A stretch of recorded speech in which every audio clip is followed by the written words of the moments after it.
بسم اللہ الرحمن الرحیم۔ السلام علیکم ورحمۃ اللہ وبرکاتہ۔ بچوں، آج ہم اسلامیہ جماعت 11ویں اس کا باب دوم ملائکہ پر ایمان، جو کہ اس کا تیسرا سبق ہے اس باب کا، تو یہ سبق ہم شروع کرنے جا رہے ہیں۔ کتاب کا صفحہ نمبر آپ 26 نکال لیں۔ تو سب سے پہلے جو SLO ہے ملائکہ پر ایمان کے عقلی اور نقلی دلائل کو سمجھ سکیں، تو یاد رکھیں عقیدہ ملائکہ ہے کیا؟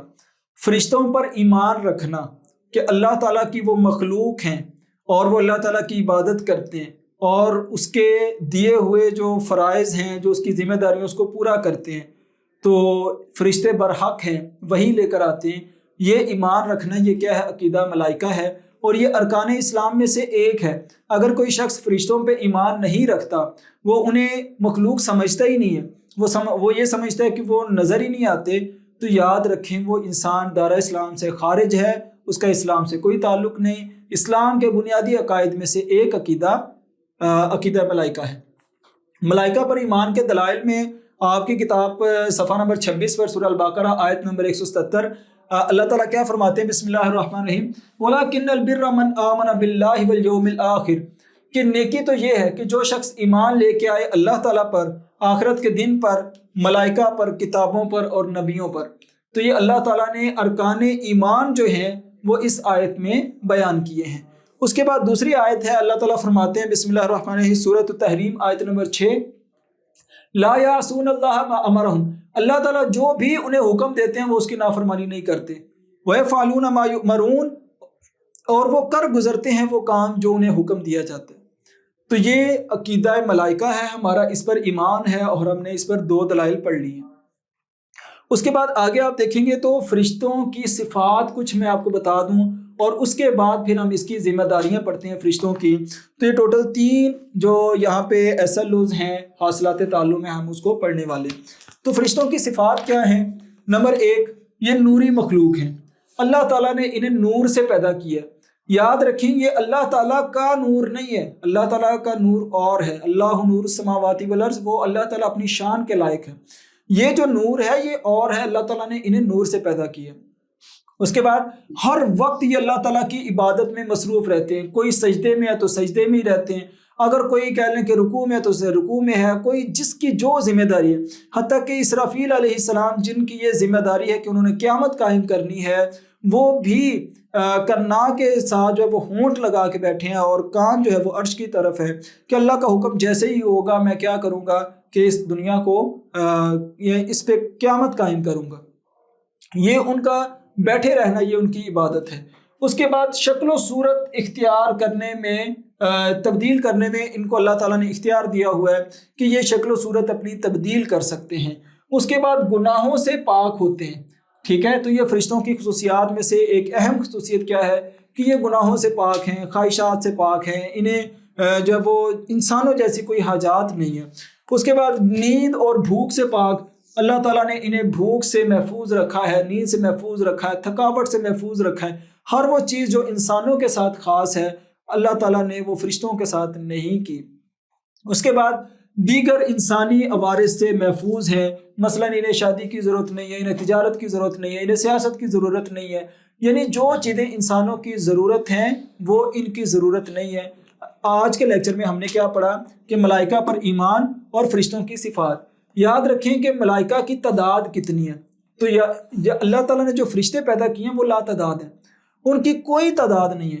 یاد رکھیں، میں آپ کو ایک چھوٹی سی حدیث بتاتا ہوں۔ بیت المعمور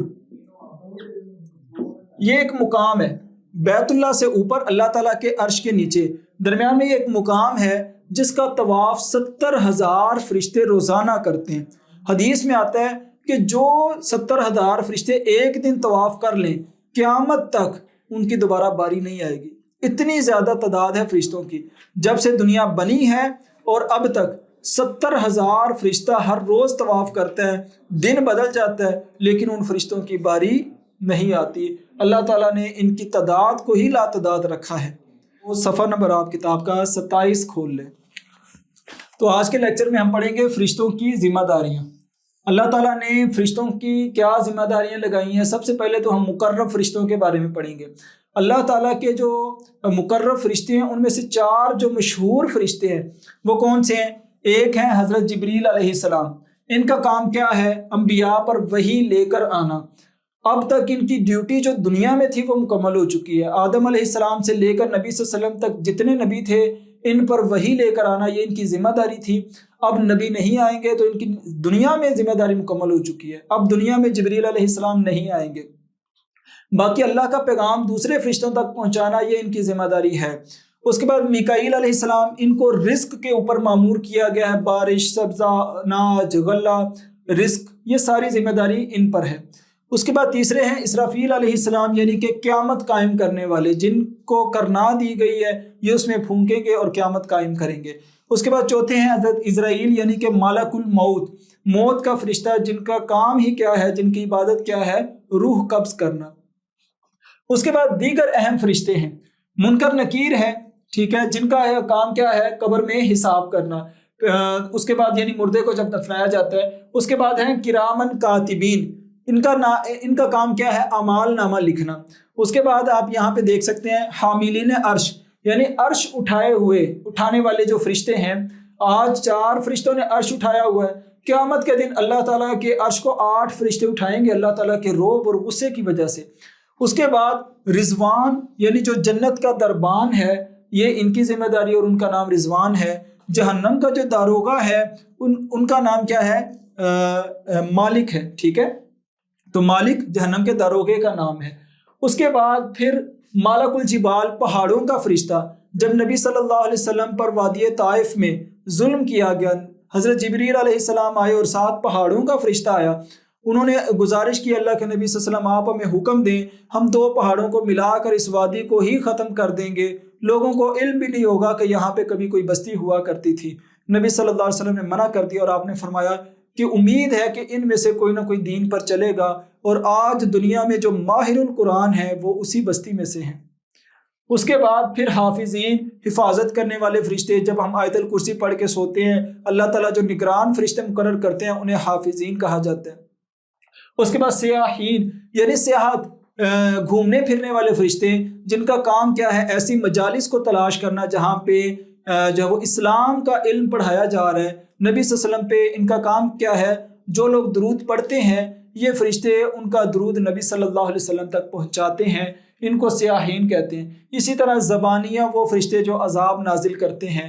تو بچوں یہ ہم نے فرشتوں کی ذمہ داریاں، کچھ معروف جو فرشتے ہیں ان کی ذمہ داریاں اور ان کے کام اور ان کے نام ہم نے تفصیل سے پڑھ لیے ہیں۔ اس کے بعد پھر فرشتوں پر ایمان کا تقاضا کیا ہے؟ یاد رکھیں ہمارا ایمان ہونا چاہیے کہ اللہ تعالیٰ کی یہ نوری مخلوق ہیں اور ان کے بارے میں ہمیں استہزاء نہیں کرنا چاہیے، مذاق نہیں کرنا چاہیے۔ ان پر ایمان رکھنا ارکان ایمان میں سے ایک ہے، اسلام کے بنیادی عقائد میں سے ایک ہے۔ تو ہمارا ایمان یہ ہونا چاہیے کہ ہر لمحہ ہمارا محفوظ کیا جا رہا ہے، فرشتے ہماری نگرانی کر رہے ہیں، ہمارے نامہ اعمال کو لکھ رہے ہیں اور ہماری حرکات کو، سکنات، جو چیز ہے اس کو نوٹ کر رہے ہیں۔ تو ہم اس حساب سے اپنے اعمال کو درست کریں اور اچھے اعمال کریں تاکہ دنیا اور آخرت میں کامیاب ہو سکیں۔ تو بچوں آج کے لیکچر میں ہم نے ملائکہ پر ایمان والا سبق مکمل کر لیا ہے۔ اگلی ویڈیو میں انشاءاللہ ہم اس سبق کی مشق حل کریں گے۔ اپنا خیال رکھیں۔ اللہ حافظ۔ السلام علیکم ورحمۃ اللہ وبرکاتہ۔